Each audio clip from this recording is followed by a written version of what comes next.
नांदेड जिल्ह्यामध्ये मुसळधार पाऊस बरसतोय। जिल्ह्यामध्ये आतापर्यंत सरासरीच्या जवळजवळ 96% इतक्या पावसाची नोंद झालेली आहे। जिल्ह्यामधले सर्व तलाव सध्या भरलेले आहेत। अनेक तलाव ओव्हरफ्लो सुद्धा झालेली आहेत। 6 वर्षांनंतर लिंबोटी प्रकल्प पूर्णपणे भरलेला दिसतोय। लिंबोटीचे 6 दरवाजे उघडण्यात आलेले आहेत आणि त्यामधून आता पाण्याचा विसर्ग देखील सुरू झालाय। त्यामुळे नद्या ही दुथडी भरून वाहतात। विष्णुपुरी धरण 100% भरलेले आहे। धरणाचे 18 पैकी 8 दरवाजे हे उघडण्यात आलेले आहेत आणि या दरवाजांमधून तब्बल 1,17,000 क्युसेक प्रति सेकंद वेगाने पाण्याचा विसर्ग सुरू आहे। गोदावरी नदीने धोक्याची पातळी ओलांडलेली आहे। नदीकाठच्या गावांना सतर्कतेचा इशारा देण्यात आला आहे आणि याचाच आढावा घेतला आमचे प्रतिनिधी सतीश मोहिते यांनी।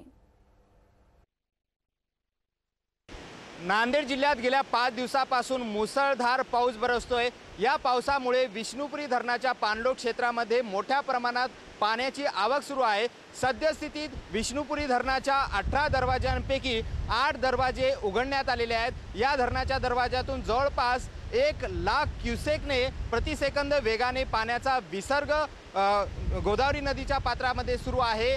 नांदेड जिल्ह्यात 8 तालुक्यांमध्ये सरासरीपेक्षा जास्त पाऊस झालेला आहे। कंधार आणि लोह्यामध्ये तर अतिवृष्टीची नोंद झालेली आहे।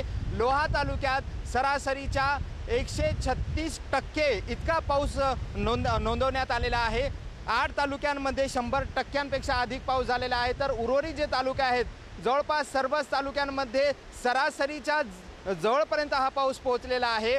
सर, मला एकंदर सांगा की विष्णुपुरी धरणाच्या पाणलोट क्षेत्रात किती पाऊस झालेला आहे, पाण्याची आवक कशी सुरू आहे आणि किती दरवाजे उघडण्यात आलेले आहेत? विष्णुपुरी धरणाच्या पाणलोट क्षेत्रात आणि वरच्या भागामधील मुदगल बंधारा, मुळी बंधारा आणि दिग्रस बंधारा यातून मोठ्या प्रमाणात पाणी सोडण्यात आल्यामुळे जवळपास 87,000 क्युसेक्स एवढा विसर्ग दिग्रस बंधाऱ्यातून सोडण्यात आलेला आहे आणि त्यानंतर पूर्णा नदीमधून जवळपास 35,000 क्युसेक्स एवढा विसर्ग गोदावरी नदीमध्ये येत आहे।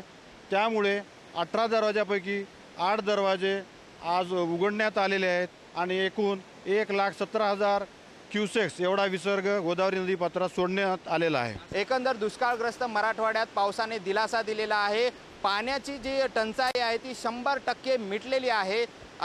सद्यस्थितीत गोदावरी नदी पात्रात पाण्याचा मोठा विसर्ग सुरू असल्याने नदीकाठच्या गावांना सतर्कतेचा इशारा देण्यात आलेला आहे। कॅमेरामन विनोद कळसकरसह सतीश मोहिते, झी मीडिया, विष्णुपुरी, नांदेड।